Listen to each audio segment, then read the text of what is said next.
Folks, thanks so much for coming here on YouTube to watch our daily On the Trail of a Nephilim report, and of course our UFO commentary, which if you've got a story, please shoot me an email, la@lamarzulli.net.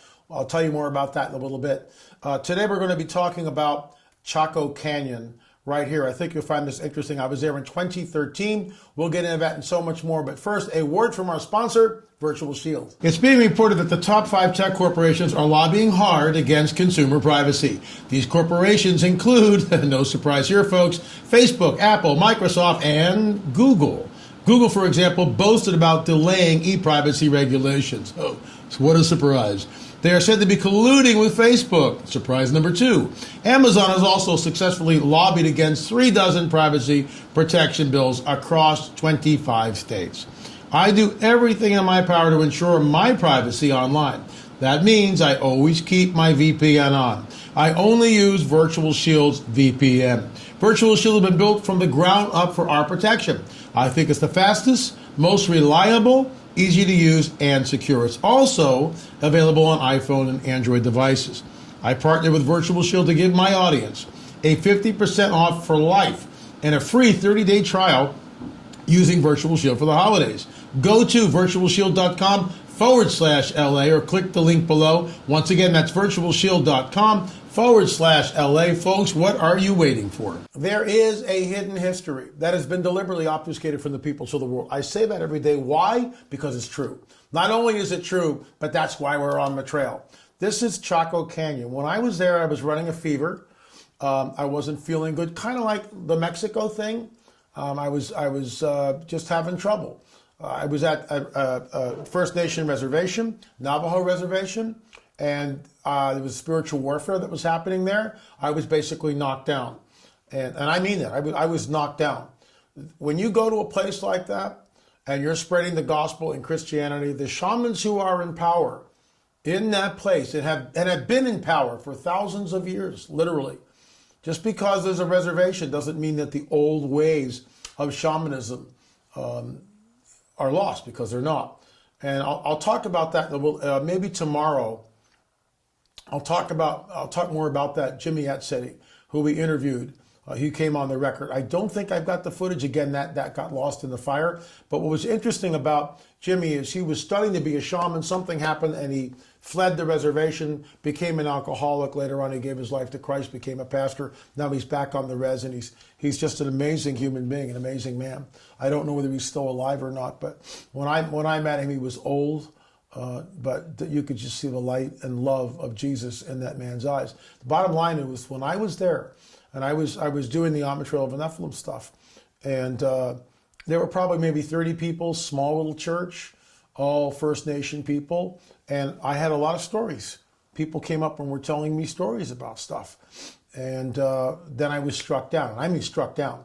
So by the time I got to Chaco Canyon, I was looking at it, but I didn't understand what I was looking at. So I'm going to roll the clip, and then we'll talk about some features in just a second.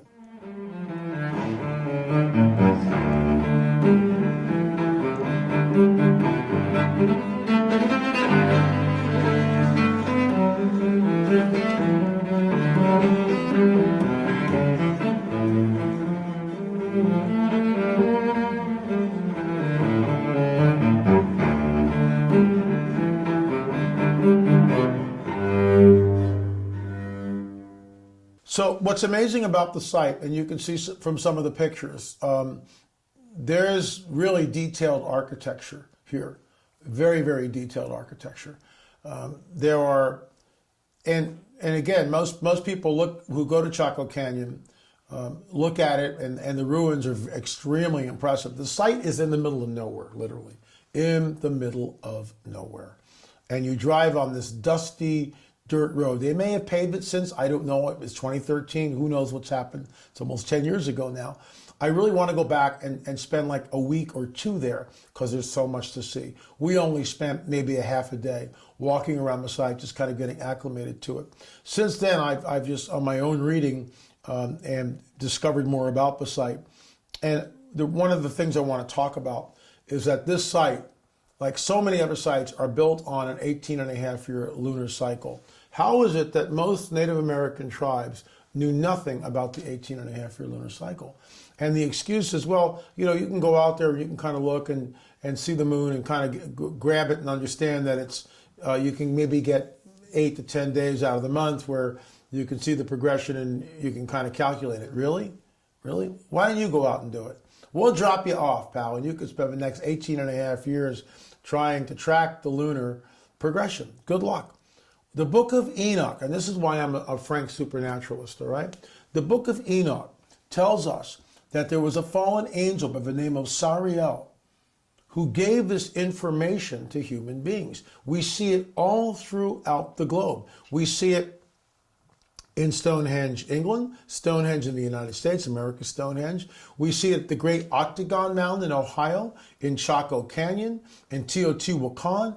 This 18 and a half year lunar, whoever is building these sites, Corral in Peru, whoever is building these sites, for some reason, they are obsessed with encoding the 18 and a half year lunar cycle. So here's the Fajada Butte from the north. The solar lunar marking site is on the southeast summit. This was a place that was known only to a few. All right? Check this out.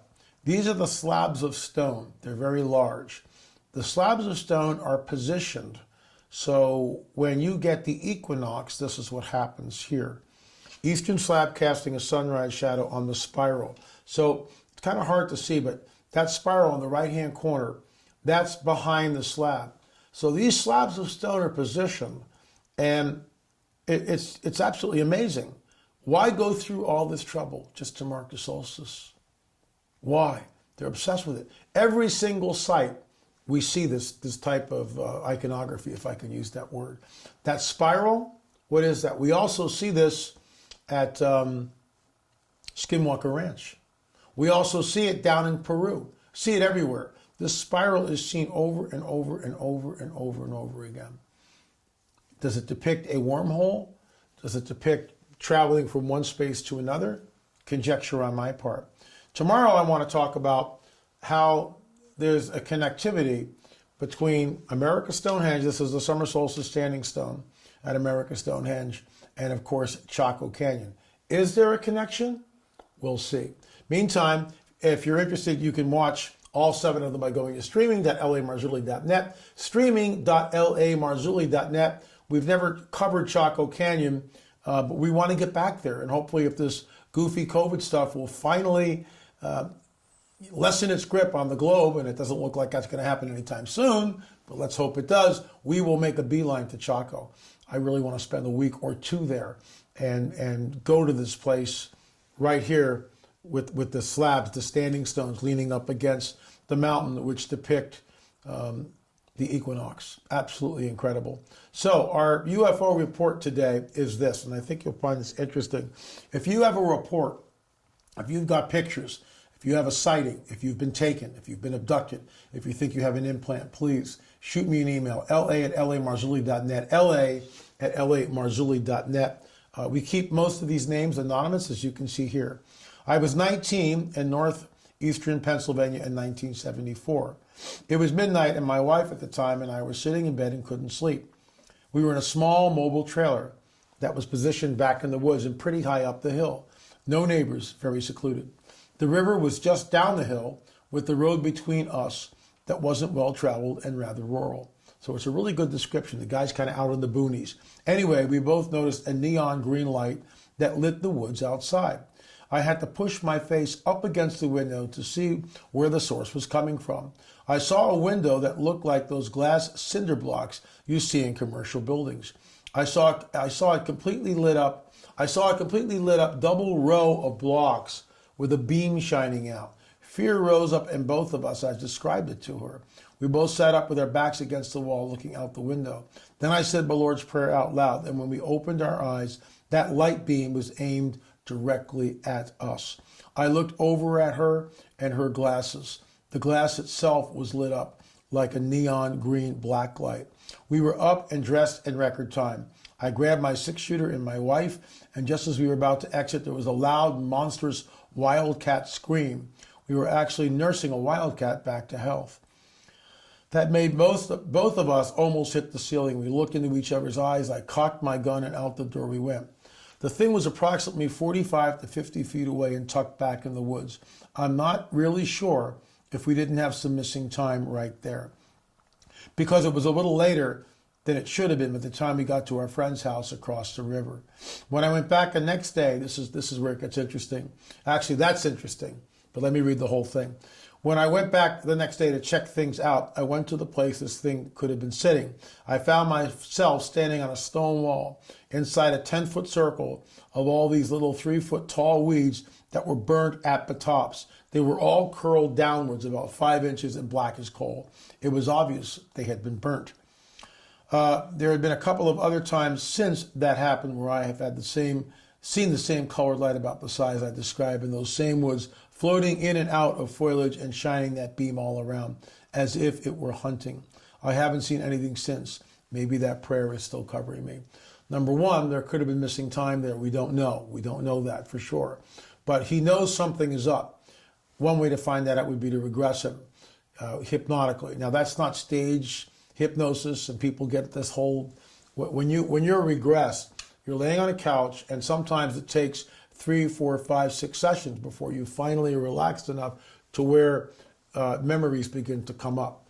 And it's dangerous in the sense that false memories can come up. You can create memories. So I'm not, condoning that, but it can work for some people. You can be regressed and under hypnosis, but it's not like what you see in the movies where some guy is completely out of control and, now bark like a dog, and he barks like a dog. It's not that way at all. You're lucid, you're awake, but you're very, very relaxed. And in that relaxed state, memories begin to surface. The other thing is, of course, the plants. This is classic UFO stuff, where the plants are curled downward, black as coal. We see this in crop circles, where the nodes of the wheat, let's say it's a rapeseed field or whatever, where the nodes are, they're burst out by some type of like high radiation or whatever. If you've got a story, if you've got film, photographs, whatever, please, this is a clearinghouse. Folks, UFOs are real, burgeoning, and not going away, and that's why we have our free film. We have our free film. And you can, right here on YouTube, it's like right there. I haven't checked it in a while, but I know we're up around 120,000 views. There should be another 0 after that. What are you waiting for? It's free. There is so much information in this film. You're going to want to see it. You have a story, shoot me an email, la@lamarzulli.net, la@lamarzulli.net. And thank you so much. Thank you so much for coming here on YouTube, supporting us on Patreon, going to our website, lamarzulli.net. We'll be back tomorrow with more about Chaco Canyon and, of course, another UFO update. Thanks so much for watching. Remember, folks, we'll see you on the air or in the air.